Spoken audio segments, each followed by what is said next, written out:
Alright, let's talk about something that's got the F1 world buzzing right now, George Russell, and his seemingly sinking title hopes in the 2026 season.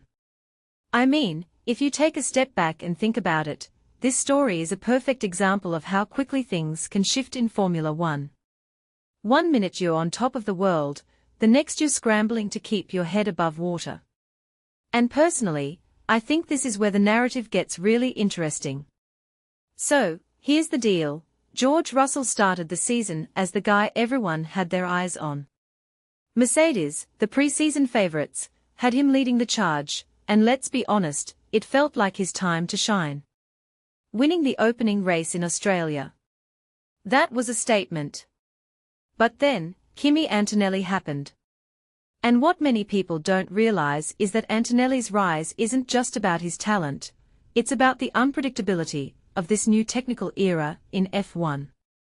The kid's got 5 Grand Prix wins under his belt, and he's the youngest driver to lead the standings. That's not just impressive, it's a game changer. Now, let's talk about Russell's season because, in my opinion, it's been a masterclass in bad luck. I mean, how many times can one driver catch a break? Battery failures, controversial penalties, and even a water leak in Hungary, it's like the racing gods have it out for him. David Coulthard said it best on the Up to Speed podcast, how much bad luck can one person have? And he's right. But here's the thing, bad luck in F1 isn't just about misfortune, it's about how you respond to it. Russell's in 3rd place now, 59 points behind Antonelli.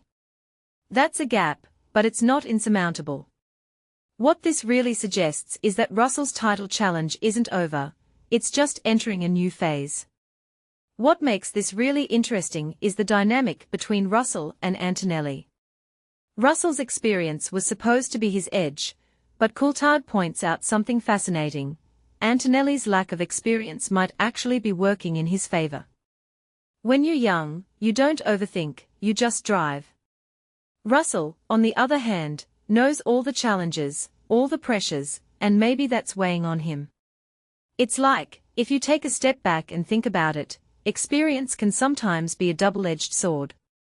You know what to do, but you also know what can go wrong. From my perspective, the bigger question here is about momentum. Russell started the season on the crest of a wave, but now that wave has crashed. And momentum in F1 is everything. It's not just about the car or the driver, it's about the psychological game. When you're winning, everything feels effortless. When you're not, every mistake feels magnified. One thing that immediately stands out is how quickly the narrative has shifted from Russell's year to Antonelli's rise. But here's the thing, F1 is a long game. Max Verstappen came back from a massive points deficit last year, so it's not over until it's over. A detail I find fascinating is Russell's consideration of changing his driving style to match Antonelli's. That's a huge mental shift for a driver, especially one as experienced as Russell. It raises a deeper question. How much should a driver adapt to their teammates' success? And what does that say about the team's strategy? Personally, I think this is where Mercedes needs to step in.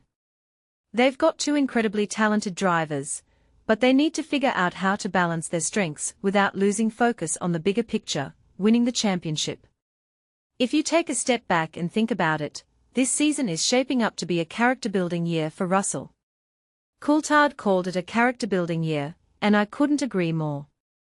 F1 isn't just about speed, it's about resilience. And Russell's being tested in ways he probably didn't anticipate. But here's the thing, the great drivers aren't defined by their wins, they are defined by how they handle adversity. So, is Russell's title challenge over? In my opinion, it's far from it. But it's going to take more than just speed to turn this around. So, what do you think? Is Russell's season salvageable, or has Antonelli already sealed the deal? Let me know in the comments below. And if you take a step back and think about it, this is why we love F1, because nothing is ever certain, and every race brings a new story. Thanks for watching, and don't forget to hit that subscribe button. button for more F1 analysis and commentary. Catch you in the next one.